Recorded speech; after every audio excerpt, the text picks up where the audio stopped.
Salam dəyərli izləyicilərimiz, xoş gördük sizi. Özəl müsahibənin növbəti buraxılışı ilə qarşınızdayıq. Bildiyiniz kimi qarşıdan 22 iyul Milli Mətbuat Günü gəlir və biz Milli Mətbuat Gününün astanasındayıq.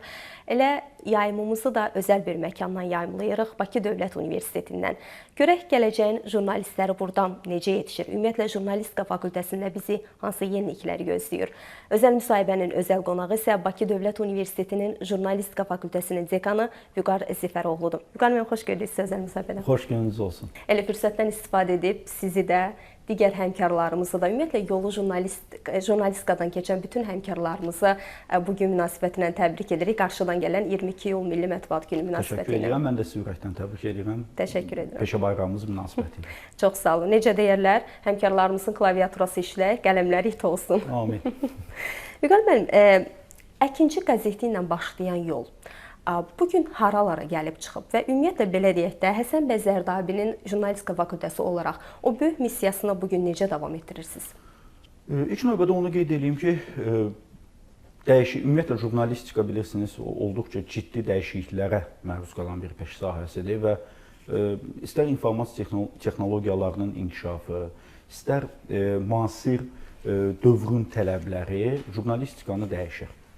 Janrlar dəyişir, formatlar dəyişir. Yeni belə deyək də, texnologiyalar özü ilə müxtəlif istiqamətlərdə, müxtəlif səpkidə yeniliklər gətirirlər. Və biz jurnalistlərdə əlbəttə ki, bu yeniliklərə ayaq uydurmağa məcburuq. Niyə? Ona görə ki, müasir dövrdə bu texnologiyalardan istifadə etmədən müasir jurnalistikanın əsas, mən deyərdim ki, tələblərini, mahiyyətini ortaya qoymaq mümkün olmaz.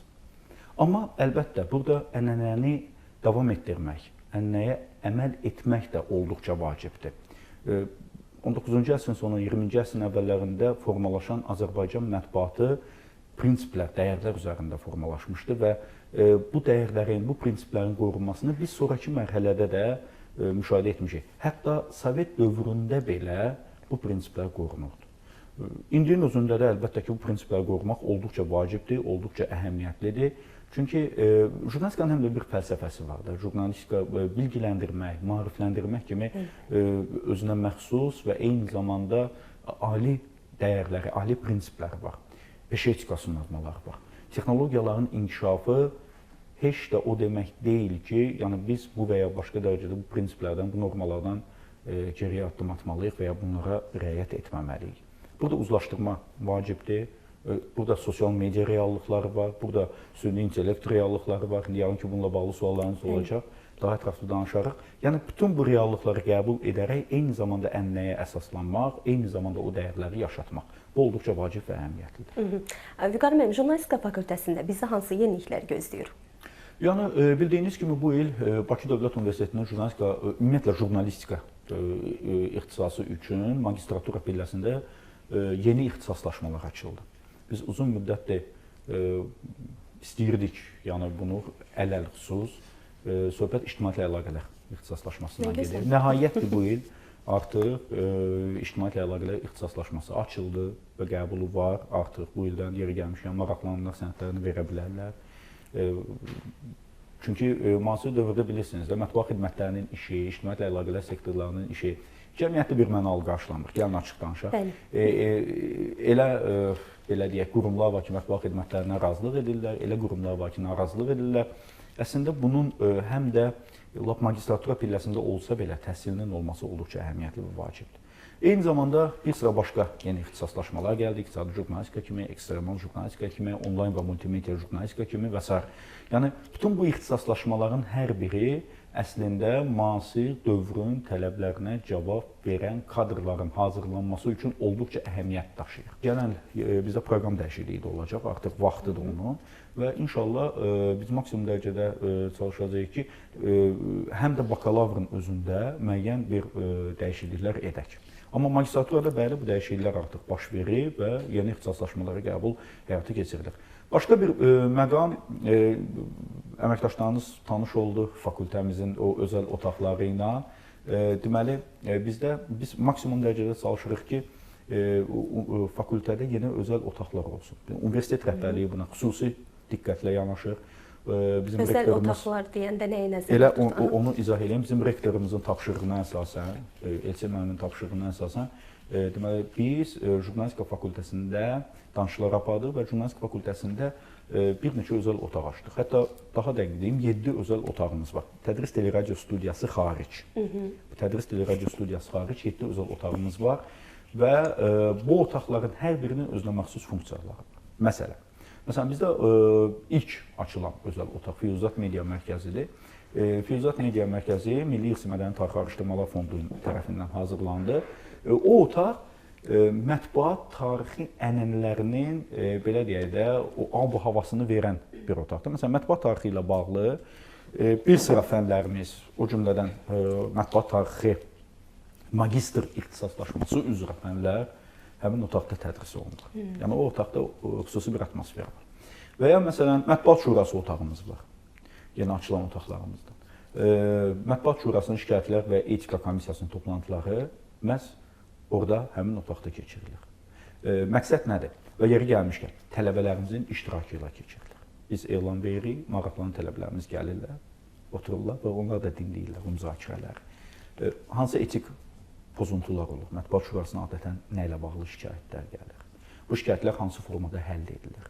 Onu açıq şəkildə izləmək imkanı əldə edirlər ki, məsələn, gələcəkdə praktik fəaliyyətləri zamanı bilsinlər, əslində, hansı qaydalar, hansı normalara əməl etmək lazımdır və ya şikayətlər hansı istiqamətdə daha çox olur, onlar üçün maraqlı, belə deyək də, кейslərdir, maraqlı, deməli, nümunələr verir. Eyni zamanda, məsələn, daha bir otağımız, Xalq qəzetinin debat otağı var bizdə. Uşaqların, bizim gənclərimizin, bizim gənc jurnalistlərimizin, tələbələrimizin debatları orada təşkil olunur və ya orada müdafiələrimiz, müzakirələrimiz keçirilir. Xalq qəzetinin təşəbbüsü ilə bir neçə dəfə orada ahıl jurnalistlərinin görüşləri keçirilir, tələbələrimizin görüşləri keçirilir. Başqa bir özəl otağımız, deməli, ARB 24 televiziya kanalı ilə birisi çox yaxın sıx əməkdaşlığımız var. Onlarla xüsusi layihə həyatı keçirdirik.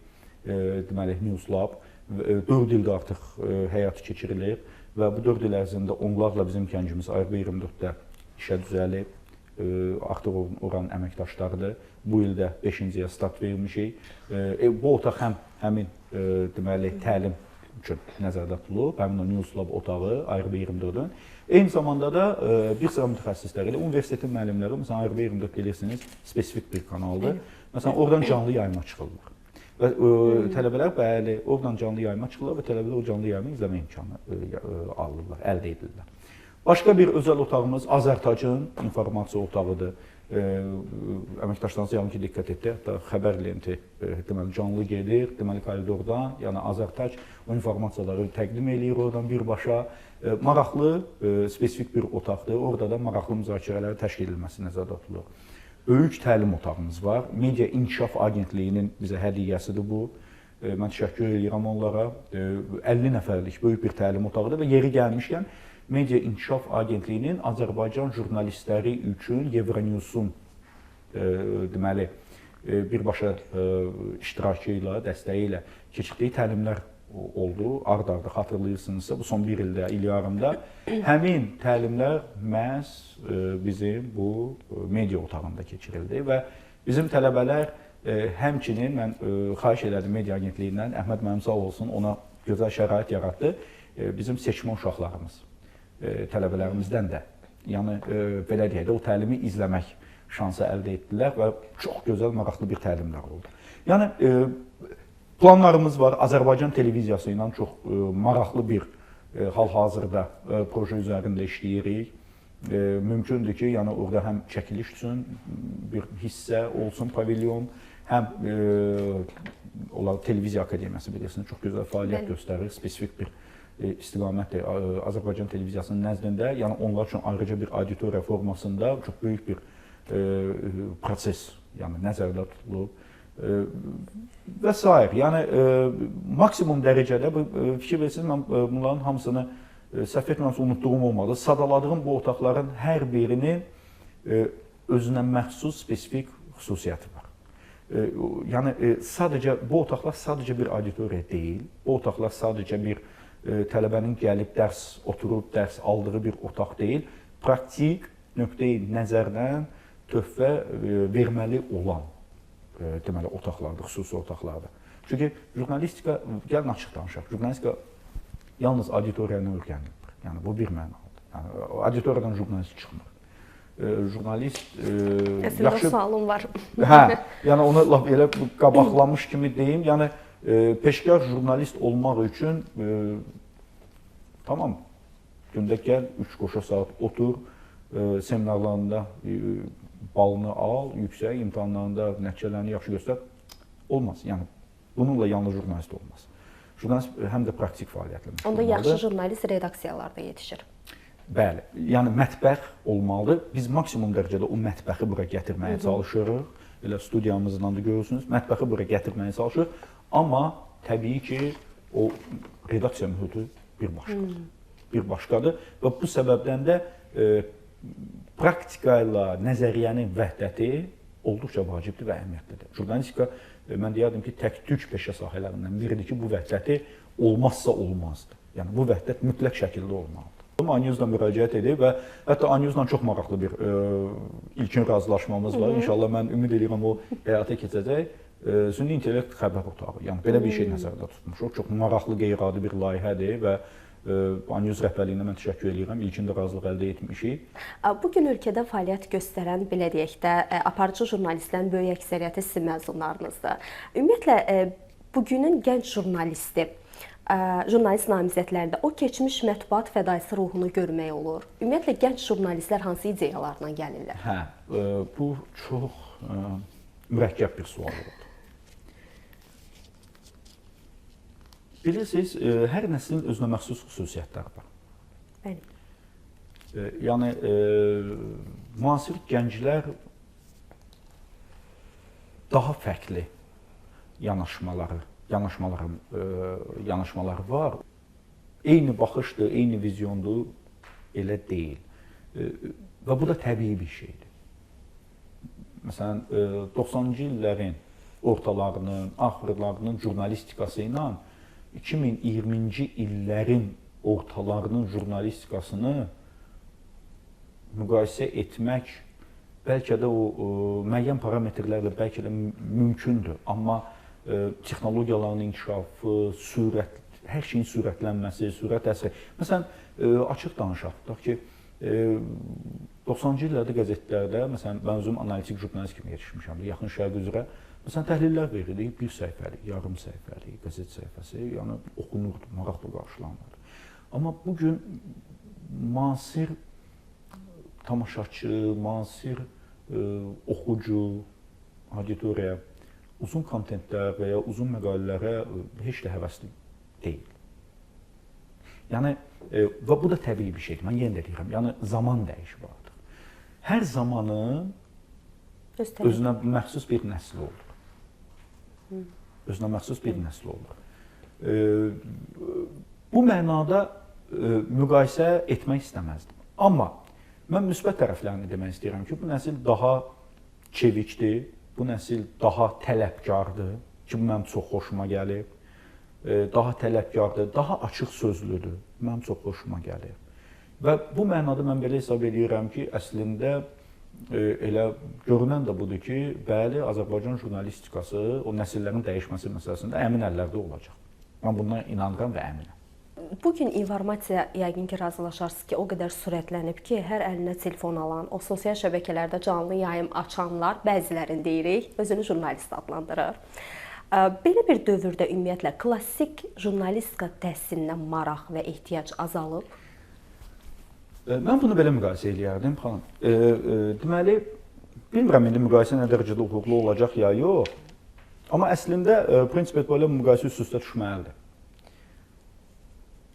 Bölgələrimizdə ara həkimləri olur. Bəli. Aralarından çox yaxşı, savadlı, bilikli həkimlər də olur. Bir çox onlarda, məsələn, biliyorsunuz, felçerli, məsələn, gəlir və iynə vurur, həkimlik eləyir.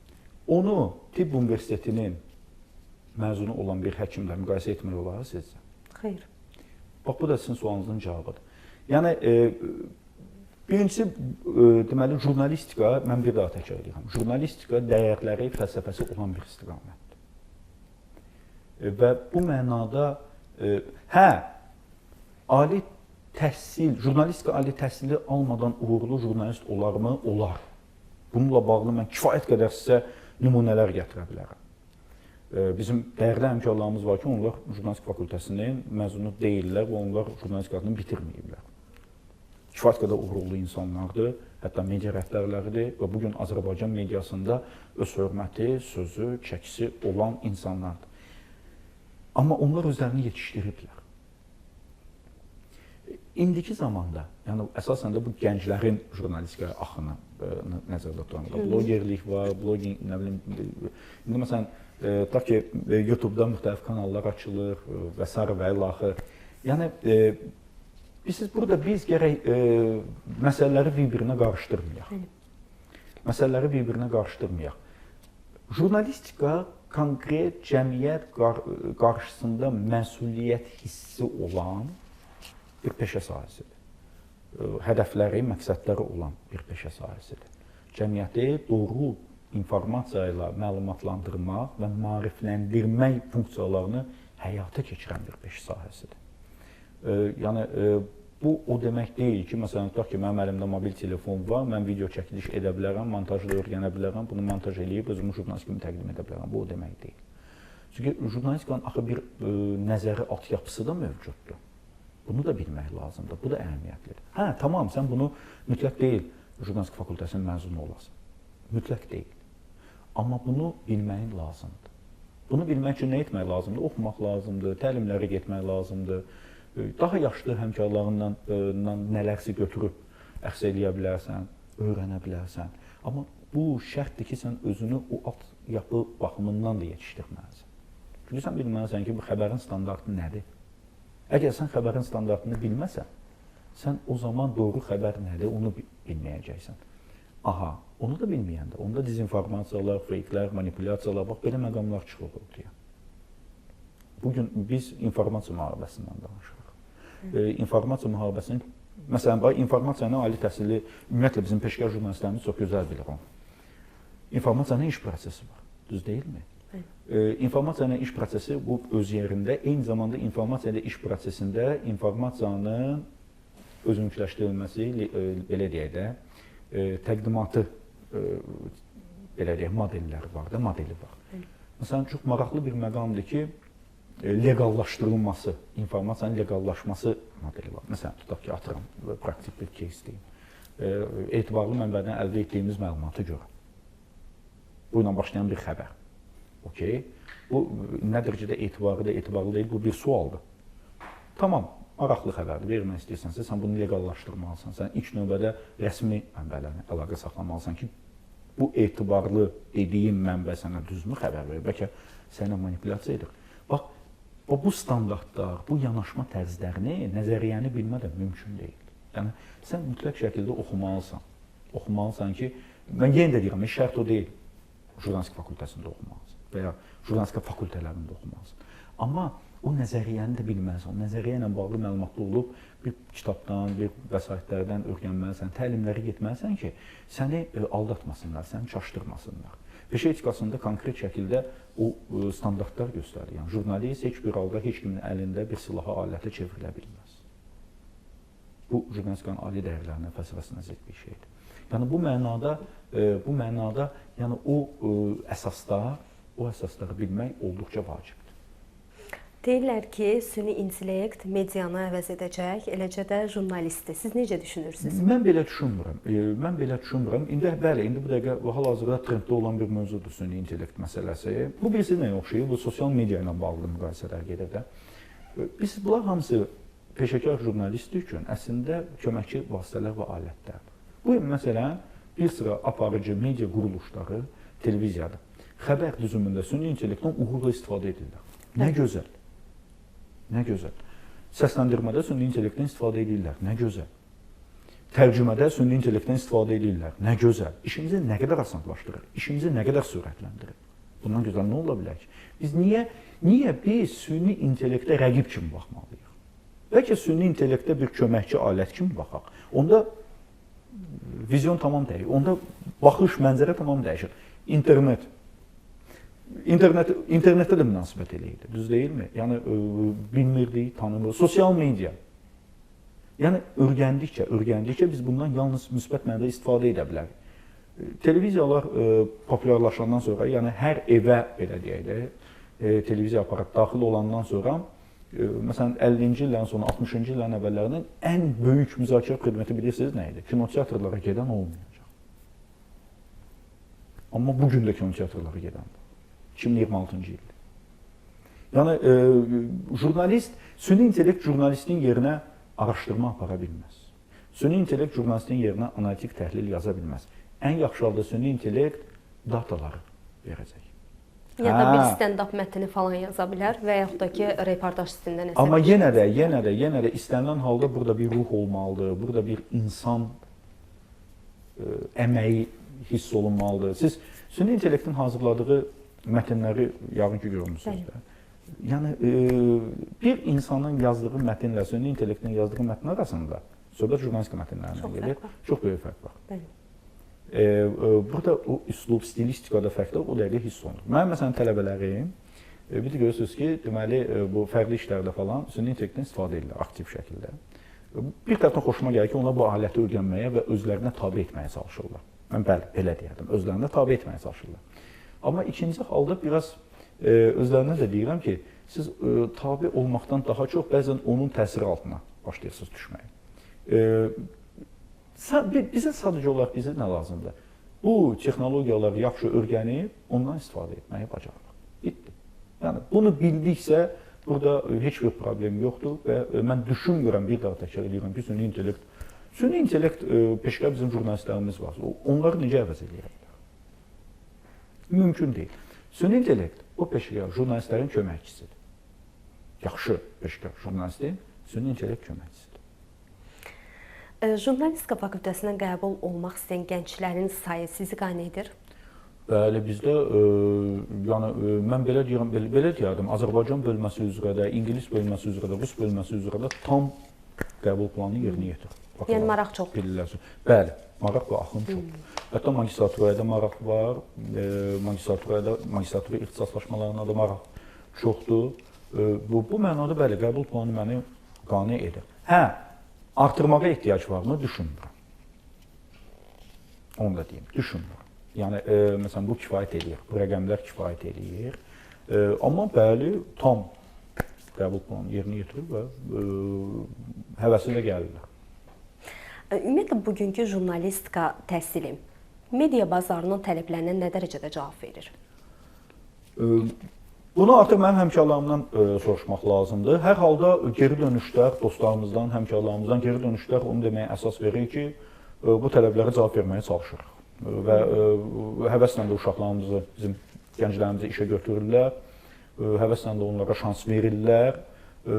Hətta bəzən belə olur ki, bizim bir tələbələr özləri artıq başlayırlar seçim etməyə ki, hara gedim. Yəni, bu mənada mən belə düşünürəm ki, maksimum dərəcədə həmkarlarımızın tələblərinə cavab verməyə çalışırıq. Əgər bugün, məsələn, bizim Bakı Dövlət Universiteti Jurnalistika Fakültəsinin məzunlarının böyük əksəriyyəti işlə təmin olunursa, bu artıq o demək ki, bu və ya başqa dərəcədə tələblərə cavab verməyə çalışırıq. Və ya əgər bugün Bakı Dövlət Universitetinin Jurnalistika Fakültəsinin artıq 2-ci, 3-cü kurs tələbələri çalışırsa, hələ mən 4-cü demirəm, 4-cü kursları demirəm, onlar artıq özlərini peşəkar hesab edirlər, maşallah. Mən danışıram 2-ci kursdan, mən danışıram 3-cü kursdan. Mənim 1-ci kurs tələbəm var ki, o, məsələn, maraqlı araşdırmalar yazır, kitabı yeriləmişəm bir neçə ay bundan əvvəl 44 gün Vətən müharibəsinə bağlı, maraqlı bir, deməli, publisistik üslubda bir kitab yazdı, qoydu ortaya. Biz də təqdimatını falan keçirdik tələbələrimizə üçün, fakültəmizə. Yəni, bu o deməkdir ki, biz maksimum dərəcədə çalışırıq. Hamısından jurnalist yetişdirmək mümkündürmü? Bu, yenə də mən analogiya aparım. Yəni, hansı ixtisasda o var ki, məsələn, qəbulun 100%-nin 100-ü də həmin peşə üzrə geçsin, işləsin və ixtisasçı olsun. Bu real deyil. Amma bəli, Mən deyərdim ki, hətta 65-70%, hətta daha artıq. Daha artıq. Və yeri gəlmişəm, bunu hətta bu yaxınlarda bizdə Milli Observatoriya, o məşğulluqla bağlı, bəli, bizdə Bakı Dövlət Universitetində təqdimat edildi, jurnalistika fakültəsi ilk yerlərdə idi. Vüqar müəllim, bugün jurnalistdən hansı bacarıqlar tələb olunur ki, 10 il əvvəl o bacarıqlara ehtiyac yox idi? Bax, ilk növbədə texnologiyalardan düzgün və səmərəli istifadə etmək. Mən özümlə bağlı analogiya aparım. Məsələn, 96-97-ci ildə işləyən bir gənc müxbir üçün lazım olan bacarıq nə idi? Nortonda, o da çox yox. Çünki indi verilişə baxan həmkarlarım, o bizim nəsil həmkarlarımız olacaqsa, onlar mənim sözümü təsdiq edir. Bütün redaksiyalarda yığıcılar olurdu. Yığıcılar. Biz kağıza yazırdıq, gətirirdik. Onlar başlayırdılar yığmaq. Ya oturduq yanında oxuyurduq, onlar yığırdılar. Nortonda. İndiyə qədər yadımdadır. Nortonda, kompüter Nortonda. Deməli, yığırdılar. Ya da ki, məsələn, olurdu ki, biz başqa bir mövzu ilə bağlı gedirik, kağızı verirdik, izah eləyirdik. O yığıcı otururdu özü, nəyi başa düşmürdüsə işarə eləyirdi. Biz qaydandan sonra soruşurdu, başlayırdı mətni yığmaq. Amma bugün bizim hamımız həm də yığıcıyıq. Bax, hamımız həm də yığıcıyıq. Məsələn, tutaq ki, bir 15 il, 20 il bundan əvvəl bir televiziya müxbirinə montaj bilməyi çox böyük üstünlüyü idi təbii ki, amma bugün o artıq şərtdir. Bugün bir çox televiziya kanalları haqlı olaraq və düzgün olaraq, məsələn, daha çox o gəncləri həvəslə işə götürürlər ki, onlar həm də yalnız reportyorluğu deyil də, o texniki vərdişlərə əməl edə bilsinlər və o texniki vərdişlərə də yiyələmiş olsunlar. Və düz deyilirlər. Onlara haqq verirəm, düzdür. Yəni, bu bizə də tələblər artıq. Ona görə bizdə, məsələn, montaj yanlış tanış oldunuz, maksimum öyrətməyə çalışırıq. Yəni, bu mənada müasir dövrün jurnalisti o texniki vərdişləri bilməlidir. Bütün bunlar hamısı artıq müasir jurnalist. Mən deyərdim ki, jurnalistin qarşısında duran əsas vəzifədir. Və bu da, bilirsiniz, sən təkmilləşə getməlisən. Daim öz üzərində işləməlisən, daim öz üzərində çalışmalısan. Yəni, mümkün deyil ki, bitdi, yəni mən məsəl üçün deyirəm, atıram. Mən Bakı Dövlət Universitetinin jurnalistika fakültəsinin 4-cü kursunu bitirdim, diplomumu aldım, bitdi. Yəni, mən ali təhsilli jurnalistdən, peşəkar jurnalistdən belə bir şey yoxdur. Xeyr. Mən bir daha təkrar edirəm. Bizim bugün Azərbaycan media məkanında, bizim Azərbaycan media kapitanları var ki, onlar öz jurnalistika fakültəsini bitirməyiblər və onlar bugün öz imzaları ilə, onlar dəyər yaradırlar. İndinin özündə də. Yəni, o insanlar ali təhsilli jurnalistika deyil, filologiyanı qutaran var, digər deməli, ixtisaslarımızı bizim bitirənlər var. Amma onlar dəyər yaradırlar, onlar peşəkar jurnalistlər, onlar sözün həqiqi mənasında ciddi media quruluşu ortaya qoyurlar. Ciddi əmək qoyurlar ortaya, məhsul qoyurlar ortaya. Jurnalist yetişdirirlər öz redaksiyalarında. Nəyin hesabına? Özlərində işləməyin hesabına. Deməli, sən də özlərində işləyəcəksən. Ali təhsilli jurnalist oldun və ya olmadın, fərq etməz. Sən özlərində işləyəcəksən. Bitdi. Xüsusilə, mən bunu da qeyd edeyim, bu bizim gənclərimiz üçün də bir mesaj olar. İxtisaslaşma məsələsində. Məsələn, siz təhsil jurnalistikası istiqamətində ixtisaslaşırsınız. Maksimum dərəcədə bu sahə üzrə ədəbiyyatlarla tanış olmalısınız, özünüzü yetişdirməlisiniz. Auditoriya mümkün deyil, bütün sahələr üzrə, məsələn, ekstremal jurnalistika bizdə bakalavırda bir fən kimi tədris olunur. Bir semestr, bitdi. Sən yaxşı o sahə üzrə ixtisaslaşmaq istəyirsənsə, sən daha çox şey qəbul etməlisən, sən özünü həm də yetişdirməlisən. Mən ixtisasla beynəlxalq jurnalistəm, mən yaxın şərq üzrə ixtisaslaşmışam. Yaxın şərqi mənə teoriyada öyrətməyib müəllimlər. Mən özüm ixtisaslaşmışam. Bazanı götürmüşəm, buradan, okey, ondan sonra başlamışam özlərimdə çalışmağa, oxumaq, inkişaf eləmək, yazmaq və s. və ilə. Yəni, burada sənin artıq bir, öz sahəni nə qədər sevməyin olduqca vacibdir və iki, o ixtisas. Nə dərəcədə özünü o ixtisasda, o sahədə görə bilirsən. Məsələn, idman jurnalistik kimi. Məsəl üçün, təhsil jurnalistik kimi. Məsələn, ekstremal jurnalist kimi. Məsələn, şərh, geosiyasi jurnalistika, beynəlxalq jurnalistika. Yəni, bax, burada artıq o fərqliliklər, o məqamlar artıq insanın özündən asılı olur. Nə dərəcədə özünü yetişdirə bilər. Amma jurnalistika həm də bir sevgi məsələsidir. Jurnalistika həm də bir sevdan məsələsidir. Mən bunu da vurğulamaq istəyərdim. Yəni, təbii ki, insan yaşamağı üçün pul lazımdır o öz yerində. Amma jurnalistika həm də bir sevdadır. Jurnalistika həm də bir sevgidir. Jurnalistika həm də bir istəkdir, ruhdur, ürəkdir. Yəni, bu mənada mən belə hesab edirəm ki, çətin sahədir. Əziyyətli sahədir. Burada bayaq dediyiniz maaş məsələsi. Əziyyətli sahədir. Burada iradə lazımdır. Burada vicdan lazımdır. Burada həqiqətə və dəyərlərə prinsipial yanaşma lazımdır. Hə, tamam, sən də bu varsa gəl. Sən də bu varsa gəl. Hə, yoxdursa o başqa bir mövzu, o başqa bir məsələ. Amma sən də bu xüsusiyyətlər varsa buyur gəl. Televiziya jurnalistikası ilə rəqəmsal media arasında seçim etməli olsanız, gənclərə tövsiyəniz nə olar? Mən bunları niyə qarşı-qarşıya qoyuram ki? Mən bunları qarşı-qarşıya qoymaram. Çünki bugün biz artıq konvergent jurnalistikadan danışırıq. Yəni, bugün məsələn internet saytlarımızda informasiya portallarımız var. Olan internet televiziyaları da var. Bizim televiziya kanallarımızın saytları var. Görürsünüz? Yəni, mən bunları niyə qarşı-qarşıya qoyuram ki? Yəni, ikincisi də burada belə bir şey var. Amma hə, ümumi nədən başlamaq lazımdır? Əgər sualı belə qoyursunuzsa, o suala mən cavab verirəm, yazmaqdan. İstəyir, məsələn, informasiya portalında işlə, xəbər saytında işlə, istəyir informasiya agentliyində işlə, istəyir televiziyada işlə, istəyir radioda işlə, istəyir klassik qəzet jurnalda işlə. Fərq etməz, hansında işləyirsənsə işlə. Birinci yazmaqdan başlayacaqsın. Birinci yazmağı öyrənəcəksən. Yaxşı yaza bilən, yaxşı danışacaq, nitqi yaxşı olacaq, fikirlərini düzgün ifadə edə biləcək və s. Jurnalistika sözdən başlayır. Qələmdən və yazmaqdan başlayır. Bax, mənim və hə, tamam, yaxşı yazmaq üçün nə etmək lazımdır? Yaxşı danışmaq üçün nə etmək lazımdır? Təlimləri gedirsinizsə, labələ, o problem deyil. Kitab oxuyacaqsınız. İlk növbədə. Kitab. Klassiklərimizi oxuyun. Mən tələbələrimizə də həmişə deyirəm. Düzdür, müasir gənclərin biraz kitab oxumaqla bağlı problemləri var. Onlar daha çox telefonla nəyə oxuyurlar. Amma bu kitabı əldə tutub oxumaq lazımdır. O zaman söz ehtiyatınız çox olacaq. O zaman nitq qabiliyyətiniz düzələcək. Yazı qabiliyyətiniz düzələcək.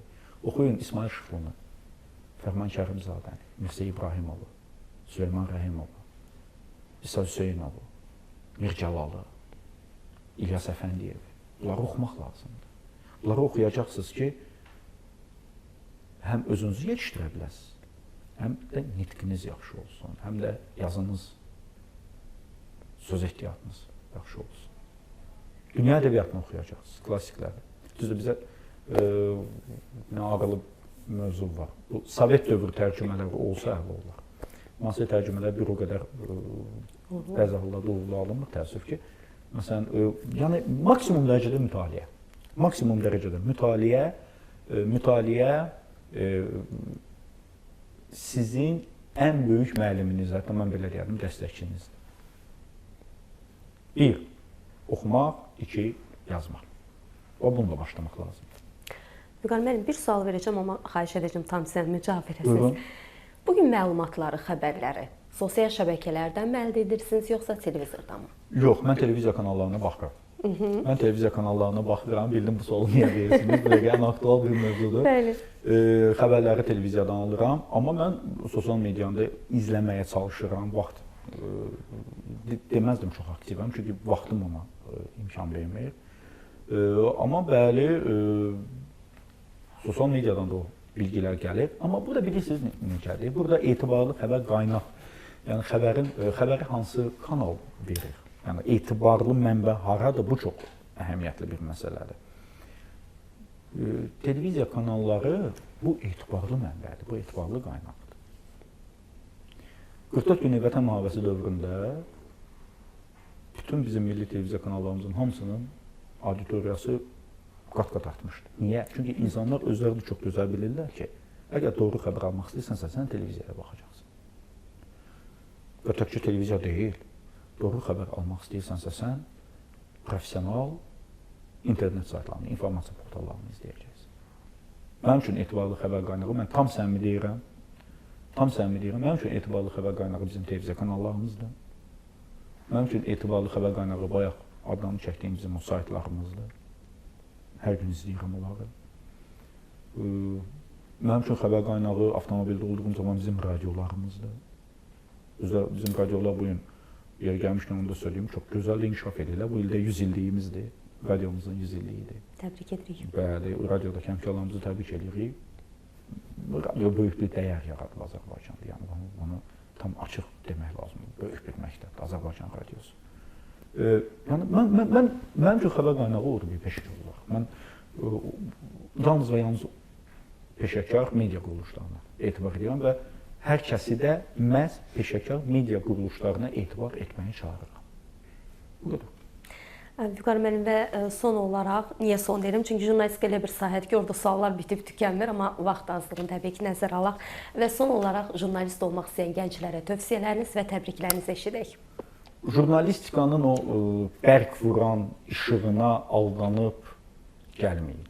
Yəni, əgər jurnalist olmaq istəyirsinizsə bilin, çətinlikləriniz var, əziyyətiniz var, fədakarlığınız var, prinsipiallığınız var. Bu prinsiplərə sədaqətiniz var, bu olduqca vacibdir. Yəni, bütün bunların hamısını qəbul edirsinizsə, sizdən peşəkar jurnalist çıxacaq. Və bir də oxumaq və yazmaq. Bayaq qeyd etdik. Çox oxuyun. Həmişə oxuyun. Söz ehtiyatınız çox olsun, nitqiniz yaxşı olsun. Söz üçün cibə getməyin.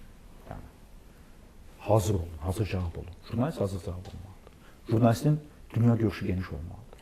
Çünki sən bilmirsən, bugün sənin müsahibin kimdir, sabah kim olacaq. Sən onlarla gərək o müsahibəni maraqlı qura biləsən. Bir reportyor. Və ya sən bilmirsən, bugün hansı mövzu ilə bağlı bir çəkiliş aparacaqsan, sabah ola bilər, tamam fərqli bir istiqamətli bir çəkilişdə olsun. Yəni, bu mənada jurnalistin dünya görüşü geniş olmalıdır və maksimum öz üzərində işləməlidir, çalışmalıdır. Və təbriklərinizi eşidək 22 iyul Milli Mətbuat Günü münasibəti ilə. Həmkarlarınızla ürək sözləriniz. Bütün fədakar həmkarlarıma, dəyərli həmkarlarıma, sözün qədrini bilən və sözün qiymətini verən həmkarlarıma, əsl, peşəkar, jurnalist həmkarlarımı ürəkdən təbrik edirəm. Sözünüz daim kəsərli olsun, qələminiz daim iti olsun, Allaha əmanət olun. Bu qədər. Çox sağ olun, biz də sizi təbrik edirik, bütün həmkarlarımızı təbrik edirik. Təşəkkür edirik ki, təklifimizi qəbul etdiniz və verilişimizi mən təşəkkür edirəm. Çox maraqlı oldu mənim üçün də, minnətdaram. Çox sağ olun. Dəyərli izləyicilərimiz, bununla da özəl müsahibənin növbəti buraxılışı sona çatdı. Bir daha qeyd etmək istəyirəm ki, özəl müsahibənin özəl qonağı Bakı Dövlət Universitetinin Jurnalistika Fakültəsinin dekanı Vüqar Zifəroğlu idi. Növbəti buraxılışlarda görüşmək ümidi ilə sağ olun.